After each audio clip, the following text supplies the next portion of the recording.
Kryetari i Parlamentit të Kosovës, Jakub Krasniqi, i bëri thirrje qeverisë të shqyrtojë punën dhe përbërjen e delegacionit të saj në bisedimet me Serbinë. Pakënaqësi për zhvillimin e bisedimeve kanë shprehur edhe partitë opozitare që thonë se ato nuk ndikuan në ndryshimin e qasjes së Beogradit ndaj Kosovës. Serbia nxiti reagime të ashpra në Prishtinë me vendimin e saj për organizimin e zgjedhjeve parlamentare dhe lokale edhe në Kosovë. Nga Prishtina njofton korrespondenti ynë Besim Abazi. Kryetari i Parlamentit të Kosovës, Jakub Krasniqi, ka bërë thirrje qeverisë së Kosovës të shqyrtojë punën e delegacionit të saj në bisedimet me Serbinë të ndërmjetësuara nga Bashkimi Evropian. Ai bëri këto komente pas mbledhjes së kryesisë së Parlamentit, duke shprehur pakënaqësi me rrjedhën e bisedimeve, me që siç tha delegacioni nuk ka pasur një uri të mjaftueshme dhe ata që kanë formuar atë duhet të mendojnë për ribërjen e tij. Ai tha se bisedimet nuk duhet ndërprerë, por duhet vlerësuar dhe rishikuar veprimet e delegacionit të Prishtinës. Se ndërprerja e bisedimeve nuk është zgjidhja. Zgjidhja duhet të kërkohet në bisedime.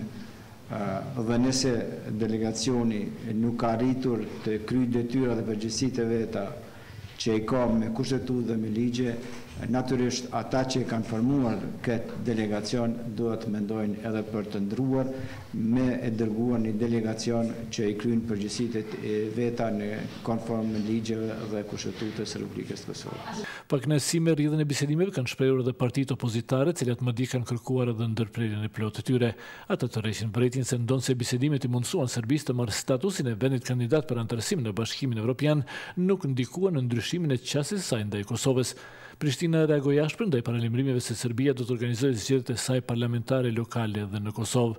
Zyrtarët më të lartë të Kosovës i kërkuan komunitetit ndërkombëtar të ushtrojë tryesnim mbi Serbinë që të heqë dorë nga një synim i tillë që sipas tyre cënon sovranitetin dhe rendin kushtetues të Kosovës. Diplomatët perëndimor kanë bërë thirrje Serbisë të sillet në pajtim me statusin e saj të kandidatit për antarësim dhe të heqë dorë nga organizimi i zgjedhjeve lokale në Kosovë. Në Beograd, mediat serbe cituan ministrin e brendshëm serb Ivica Dačić, që thënë se vendet e Bashkimit Evropian dhe Shtetet e Bashkuara kanë kërkuar që Serbia të mos shpallë mbajtjen e zgjedhjeve në Kosovë, por sipas tij kjo ishte një mundësi e papranueshme.